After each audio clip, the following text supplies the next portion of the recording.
Hypoglycaemia వాడుక భాషలో చెప్పాలి అంటే అందరికి అర్థమయ్యేలాగా లో బ్లడ్ షుగర్. సో, లో బ్లడ్ షుగర్‌ని మనం టెక్నికల్‌గా హైపోగ్లైసీమియా అని పిలుస్తాము. ఎంత తక్కువగా ఉంటే మనం హైపోగ్లైసీమియా అంటాము అనేది చూస్తే 70 మిల్లీగ్రామ్స్ లోపు గనక ఉంటే డయాబెటిస్ పేషెంట్స్‌లో దాన్ని హైపోగ్లైసీమియాగా చెప్తాము. సో, హైపోగ్లైసీమియా అనేది డయాబెటిస్ పేషెంట్స్‌లో 70 కట్ ఆఫ్ అయితే నాన్ డయాబెటిక్ పేషెంట్స్‌లో 55 బిలో ఉంటే మనం హైపోగ్లైసీమియాకి కన్సిడర్ చేస్తాం. డయాబెటిస్ పేషెంట్స్‌కి, నాన్ డయాబెటిస్ పేషెంట్స్‌కి నార్మల్ రేంజెస్‌లో చాలా తేడా ఉంటుంది. నార్మల్ పేషెంట్స్ అంటే డయాబెటిస్ లేని వాళ్ళలో గనుక మనం చూస్తే 70-100 మధ్యలో fasting value is considered as normal. అలాగే ఏదైనా సరే ఫుడ్ తీసుకున్న తర్వాత పోస్ట్ ప్రాండియల్ లెవెల్ చూస్తే బిలో 140 అంటే 140 మిల్లీగ్రాముల లోపు ఉండాల్సి ఉంటుంది. అట్లాగే ట్రీట్మెంట్ తీసుకుంటున్న వాళ్ళలో డయాబెటిస్ ఆల్రెడీ ఉండి మెడికేషన్ వాడుతున్న వాళ్ళలో fasting is allowed up to 140 and after breakfast is allowed up to 180. 180 వరకు కూడా ట్రీట్మెంట్ మీద ఉన్న వాళ్ళకి నార్మల్ కిందనే కన్సిడర్ చేయడం జరుగుతుంది. హైపోగ్లైసెమియాకి చాలా కామన్ రీజన్ మిస్డ్ మీల్ అంటే ఏమి తినకుండా వెళ్ళిపోవడం. చాలా మంది చేస్తూ ఉంటారు. ముఖ్యంగా బ్రేక్‌ఫాస్ట్ స్కిప్ చేయటం అనేది ఈ రోజుల్లో చాలా మంది చేస్తున్నారు. హెక్టిక్ షెడ్యూల్స్ వల్ల అవ్వచ్చు, లేదా డైట్ చేస్తున్నాము, వెయిట్ తగ్గాలి అనే కారణంతో చాలా మంది బ్రేక్‌ఫాస్ట్ స్కిప్ చేస్తూ ఉంటారు. అలాగే కొంతమంది లంచ్ స్కిప్ చేయటం.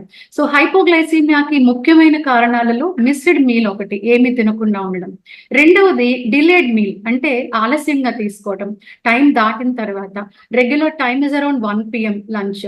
కానీ 3:00 దాకా 4:00 వరకు లంచ్ చేయకుండా ఉండటం వల్ల they go into hypoglycaemia. And meal to meal gap ఎక్కువగా ఉండటం. అంటే మార్నింగ్ ఎప్పుడో బ్రేక్‌ఫాస్ట్ చేసి మధ్యలో ఏమి తినకుండా ఈవినింగ్ వరకు కూడా అట్లనే ఉన్నప్పుడు there are more chances of hypoglycaemia. And lastly medications వాడేవాళ్ళు డోస్ ఎక్కువగా తీసుకోవటం. అంటే ప్రిస్క్రైబ్ చేసినటువంటి మోతాదుకు మించి ఇన్సులిన్ వేసుకోవటం, లేదా టాబ్లెట్స్ డోస్ వాళ్ళకి వాళ్ళే సొంతగా అడ్జస్ట్ చేసుకొని కొంచెం ఎక్కువ డోస్ వేసుకుంటూ ఉంటారు. షుగర్ ఎక్కువగా ఉంది అని చెప్పి. సో, ఇది కూడా ఒక కారణం. అలాగే కొంతమందిలో దీర్ఘకాలిక రోగాలుంటాయి. అంటే క్రానిక్ కిడ్నీ డిసీజ్ కానీ, అలాగే క్రానిక్ లివర్ డిసీజ్ గానీ ఉంటాయి. వీళ్ళల్లో కూడా మెటబాలిజం చేంజెస్ వల్ల హైపోగ్లైసీమియా అనేది చూస్తూ ఉంటాము. హైపోగ్లైసీమియా అనేది హై రిస్క్ పీపుల్ ఎవరు అంటే ఎల్డర్లీ పెద్దవాళ్ళు. సో, ఈ పెద్దవాళ్ళలో హైపోగ్లైసీమియా ఛాన్సెస్ చాలా ఎక్కువగా ఉంటాయి. దానికి రీజన్ ఏంటంటే ఏజ్ వల్ల వాళ్ళు హైపోగ్లైసీమియాని గుర్తించలేరు. అలాగే లాంగ్ టర్మ్ డయాబెటిస్ అంటాం. అంటే దీర్ఘకాలికంగా షుగర్ ఉన్నవాళ్ళు సపోజ్ ఒక 20, 30 సంవత్సరాలు పైబడి లేదా అంతకన్నా ఎక్కువ కాలం నుంచి డయాబెటిస్ ఉన్నవాళ్ళు హైపోగ్లైసీమియాని గుర్తించే ఎబిలిటీ కోల్పోతారు. దీన్ని మనం హైపోగ్లైసీమియా అన్‌అవేర్‌నెస్ అంటాం. ఎందుకొస్తుంది ఇట్లా అంటే డయాబెటిస్ దీర్ఘకాలికంగా ఉన్న వాళ్ళలో అటానమిక్ న్యూరోపతి అనేది ఉంటుంది. అంటే నరాలు కొంచెం వీక్ అవ్వడం వల్ల వాళ్ళకి హైపోగ్లైసీమియాలో ఎటువంటి లక్షణాలు కనపడవు కాబట్టి వాళ్ళు గుర్తించలేరు. సో, ఎల్డర్లీ పర్సన్స్‌కి వచ్చేటప్పటికి hypoglycaemia is very dangerous. And పర్టిక్యులర్‌గా రాత్రిపూట నిద్ర టైంలో హైపోగ్లైసీమియా రావడం వల్ల చాలా డేంజర్‌కి దారితీస్తుంది. ఎందుకంటే నిద్రలో there is blunting of hypoglycaemia response. And అలానే లాంగ్ డ్యూరేషన్ ఉండడం వల్ల వాళ్ళకసలు రెస్పాన్స్ అనేది ఉండదు. సో, దీని మూలంగా లైఫ్ థ్రెటనింగ్ కండిషన్స్‌లోకి కూడా వెళ్ళిపోతూ ఉంటారు. సో, ముఖ్యంగా పెద్దవాళ్ళలో ఇది చాలా డేంజరస్, హై రిస్క్ ఎక్కువ ఉంటుంది. అలాగే చిన్న పిల్లలు, ఇప్పుడు స్కూల్‌కి వెళ్ళే పిల్లలుంటారు. వాళ్ళకి టైప్ 1 డయాబెటిస్‌తో ఇబ్బంది పడే వాళ్ళుంటారు వాళ్ళల్లో. సో, వీళ్ళకి కూడా ఒక్కొక్కసారి ఏంటంటే చెప్పలేరు పిల్లలు. అది లో షుగరు దానివల్ల ఇలా వస్తుంది అని చెప్పి. సో, అట్లనే వాళ్ళకి ఫిట్స్ రావటం సడెన్‌గా, లో షుగర్ వల్ల కోమాలోకి వెళ్ళిపోవడం అనేది జరుగుతుంది. జనరల్‌గా హైపోగ్లైసీమియా ఎప్పుడూ కూడా it will land in emergency. ఇట్లా ఎల్డర్లీ పీపుల్‌లో వచ్చినప్పుడు గానీ, చిన్న పిల్లల్లో వచ్చినప్పుడు గానీ చాలా ప్రాణాపాయ స్థితులకు కూడా వెళ్ళేవాళ్ళుంటారు. హైపోగ్లైసీమియా అనే దానికి కొన్ని లక్షణాలుంటాయి. దాంట్లో మొట్టమొదటిది కళ్ళు తిరిగినట్టుగా అనిపించటం గానీ, ఒళ్ళు చల్లబడిపోవటం, చెమటలు ఎక్కువగా పట్టడము, అలాగే కాళ్ళు, చేతులు వణుకు రావటం, షివరింగ్ ఉంటుంది బాగా, గుండె దడగా అనిపించటం గానీ, అలాగే కళ్ళు బైర్లు కమ్మినట్టు ఉండడం గానీ, తలనొప్పి రావడం గాని, ఇవన్నీ కూడా హైపోగ్లైసీమియాలో ఉండేటటువంటి కామన్ సింప్టమ్స్. చిన్న పిల్లల్లో అయితే ఒక్కొక్కసారి 30, 40 మిల్లీగ్రామ్స్ లేదా అంతకంటే తక్కువగా వెళ్ళిపోయినప్పుడు షుగరు ఫిట్స్ గూడా వస్తూ ఉంటాయి చిన్న పిల్లల్లో. సో, ఇవి కామన్‌గా ఉండేటటువంటి సింప్టమ్స్ హైపోగ్లైసీమియాలో. చాలా సంవత్సరాల నుంచి డయాబెటిస్ ఉన్న వాళ్ళలో అట్‌లీస్ట్ ఒక్కసారన్నా వాళ్ళు హైపోగ్లైసీమియా ఎక్స్‌పీరియన్స్ చేస్తారు. అలా చేయనటువంటి వాళ్ళు చాలా తక్కువగా ఉంటారు. దీనికి కారణాలు గనక మనం చూసినట్టయితే improper balance between medication and their diet. వాళ్ళు తీసుకునేటటువంటి ఆహారానికి, అలాగే వాళ్ళు తీసుకున్నటువంటి డోస్‌కి మ్యాచ్ కాకపోవటం వల్ల, బ్యాలెన్స్ లేకపోవటం వల్ల లో షుగర్‌కి దారితీస్తుంది.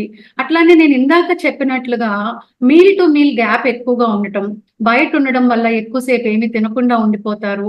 అలాగే మెడికేషన్ డోస్ మాత్రం రెగ్యులర్‌గా వేసుకుంటారు. కొంతమంది ఫుడ్ తిన్నా తినకపోయినా ఇన్సులిన్ చేసుకుంటారు. అలానే టాబ్లెట్స్ వేసుకుంటూ ఉంటారు. సో, ఇది చాలా ప్రమాదకరం. ఎప్పుడైనా సరే మనం వేసుకునేటటువంటి డోస్‌కి, మనం తీసుకునే ఆహారానికి సరైన బ్యాలెన్స్ ఉండేలాగా చూసుకోవాలి. It is not a life long problem. ఎందుకంటే ఇందాక జెనెటిక్‌గా వస్తుందా అని కూడా మనం అనుకున్నాము. Hypoglycaemia is not really a genetic. అంటే పేరెంట్స్‌కొస్తే పిల్లలకొస్తుంది. లేకపోతే ముందు జనరేషన్‌లో ఉంటే తర్వాత it is not a hereditary problem యాక్చువల్‌గా. కాకపోతే జెనెటిక్ వేరియంట్స్ కూడా ఉంటాయి. చాలా రేర్‌గా వస్తూ ఉంటాయి అవి. కొన్ని జీన్ ఆల్టరేషన్స్ వల్ల జెనెటిక్‌గా కూడా హైపోగ్లైసీమియా మే అక్కర్. అలాగే కంజెనిటల్ హైపర్ ఇన్సులినియా అని ఒకటుంటుంది. వాళ్ళల్లో కూడా ఇన్సులిన్ ఉత్పత్తి బాగా ఎక్కువగా ఉండటం వల్ల లో షుగర్స్ తరచుగా రావడం జరుగుతుంది. కానీ ఈ 2 కండిషన్స్ అనేవి చాలా అరుదుగా చూస్తూ ఉంటాము. అట్లనే ఈ హెరిడిటరీ కాంపోనెంట్ అనేది అసల వర్తించదు హైపోగ్లైసీమియా. సో, పెద్దవాళ్ళకుంటే పిల్లలకి రావాలని, నెక్స్ట్ జనరేషన్‌కి రావాలని ఏమీ లేదు. హైపోగ్లైసీమియా ఏంటి ప్యూర్‌లీ మనం తీసుకునేటటువంటి ఆహారాన్ని బట్టి, అలాగే మనం వేసుకున్నటువంటి మెడికేషన్ డోస్ మీద ఆధారపడి ఉంటుంది. వాటి రెండిటి మధ్యలో ఇంబాలన్స్ ఉంటే కనుక హైపోగ్లైసీమియా వస్తుంది. అంతేగాని జెనెటిక్ కాంపోనెంట్ కానీ, హెరిడిటరీగా రావడం గాని అరుదు. హైపోగ్లైసీమియా మేనేజ్‌మెంట్ అంటే అక్యూట్ అంటే షార్ట్ టర్మ్. అది వచ్చినప్పుడు ఇమ్మీడియేట్‌గా తీసుకోవాల్సిన జాగ్రత్తలు మనకి అందుబాటులో ఉన్నటువంటి ఆహారాన్ని తీసుకోవాలి. లేదా ఏదైనా షుగరీ డ్రింక్ ఏదైనా ఉంటే అది తీసుకోవాలి. అప్పుడు మనం ఎమర్జెన్సీ సిట్యుయేషన్ నుంచి బయటపడగలుగుతాం. ఒకవేళ ఇదే హైపోగ్లైసీమియా తరచుగా రిపీట్ అవుతూ ఉంటే మాత్రం వాళ్ళ డాక్టర్‌ని కన్సల్ట్ చేసి తప్పకుండా వాళ్ళు వాడేటటువంటి మెడికేషన్ డోసేజ్‌ని వాళ్ళు అడ్జస్ట్ చేసుకోవాల్సుంటుంది. ఇది లాంగ్ టర్మ్‌గా చేయవలసినటువంటి పని. ఇమ్మీడియేట్‌గా ఏదైనా కార్బోహైడ్రేట్ ఉన్నటువంటి తేలికగా అరిగేటటువంటి ఫుడ్ ఏదైనా తీసుకోవడం, లేదా ఏదైనా షుగరీ డ్రింక్ తీసుకుంటే వాళ్ళు తొందరగా కోలుకుంటారు. ఇప్పుడు హైపోగ్లైసీమియా వాళ్ళ ఇంట్లో ఉన్నప్పుడు వచ్చిందనుకోండి, వాళ్ళకి కొన్ని సింప్టమ్స్ ఉంటాయి జనరల్‌గా. సింప్టమ్ ఉన్నప్పుడు మేమేం చెప్తామంటే ఇమ్మీడియేట్‌గా బ్లడ్ షుగర్ చెక్ చేసుకోండి. ఇంటి దగ్గర గ్లూకోమీటర్ ఉన్నప్పుడు ఇమ్మీడియేట్‌గా బ్లడ్ షుగర్ చెక్ చేసుకోవటం. సపోజ్ బిలో 70 కనిపించినప్పుడు ఇమ్మీడియేట్‌గా ఫుడ్ ఇవ్వాలి వాళ్ళకి. అందుబాటులో ఉన్న ఫుడ్ ఇచ్చిన తర్వాత రిపీట్ అవుతున్నాయనుకోండి, నెక్స్ట్ డే ఆ తర్వాత కూడా రిపీట్ అవుతున్నప్పుడు వాళ్ళు డాక్టర్ కన్సల్టేషన్‌కి వెళ్ళాల్సుంటుంది. అదొక సినారియో. ఇంకొక సిట్యుయేషన్ ఎట్లా ఉంటుందంటే వెరీ, వెరీ లో షుగర్స్ అంటే 30, 40 వచ్చినప్పుడు patients will also lose consciousness. స్పృహ తప్పి పడిపోతారు. వాళ్ళు పిలిచినా పలకటం గాని, మనం బలవంతంగా నోరు తెరిచి ఏమన్నా ఇద్దామన్నా కూడా వాళ్ళు సహకరించరు. సో, ఇటువంటి వాళ్ళని ఇమ్మీడియేట్‌గా హాస్పిటల్‌కి తీసుకువెళ్ళాల్సుంటుంది. ఎందుకంటే వాళ్ళకి ఓరల్‌గా ఏది బలవంతంగా ఇవ్వకూడదు. ఇది చాలా ముఖ్యమైన యాస్పెక్ట్. చాలా మంది తెలియక నోరు బలవంతంగా తెరిసి వాళ్ళ నోట్లో పంచదార వేయడమో, లేకపోతే నీళ్లు పోసేయటమో చేస్తూ ఉంటారు. అలా చేయటం వల్ల ఒక్కొక్కసారి యాస్పిరేషన్‌కి లోనయ్యే ప్రమాదం ఉంటుంది. సో, ఎవరైనా సరే హైపోగ్లైసీమియాలో ఉండడం వల్ల అన్‌కాన్షియస్ స్థితిలోకి వెళ్లి, నోరు తెరవలేని పరిస్థితిలో ఉన్నప్పుడు గ్లూకోజ్ పౌడర్ మాత్రమే వాళ్ళ నాలుక మీద వేయాలి. లేదా నాలుక కింద గ్లూకోజ్ పౌడర్ మాత్రమే పెట్టాలి తప్ప వాటర్, లిక్విడ్ అనేది ఇవ్వకూడదు. ఇది గుర్తుపెట్టుకోవాల్సినటువంటి విషయం. ఇటువంటి వాళ్ళని ఇమ్మీడియేట్‌గా గ్లూకోజ్ వేసిన తర్వాత as early as possible nearest హాస్పిటల్‌కి తీసుకువెళ్తే వాళ్ళు ఇంట్రావీనస్ డెక్స్ట్రోజ్ ఇచ్చి పేషెంట్‌ని రివైవ్ చేయడం జరుగుతుంది. హైపోగ్లైసీమియా కారణాలు మనం ఆల్రెడీ చూసాము. బేసిక్‌గా ఫుడ్ టైమింగ్స్ లో ప్రాబ్లం కానీ, తీసుకునేటటువంటి ఫుడ్ క్వాంటిటీలో లేక టైప్ ఆఫ్ ఫుడ్ లో ప్రాబ్లం ఉన్నప్పుడు, అలానే డోసింగ్ ప్రాబ్లం ఉన్నప్పుడు హైపోగ్లైసీమియా ఎక్కువగా వస్తుంది కాబట్టి రెగ్యులర్ ఫుడ్ టైమింగ్స్ ని అలవాటు చేసుకోవాలి. డిలే చేయకూడదు. సపోజ్ 1:00 లంచ్ అంటే 1:00కి చేయాలి. డిలే చేయకూడదు. అలానే స్కిప్ చేయకూడదు మీల్స్ ఎప్పుడు.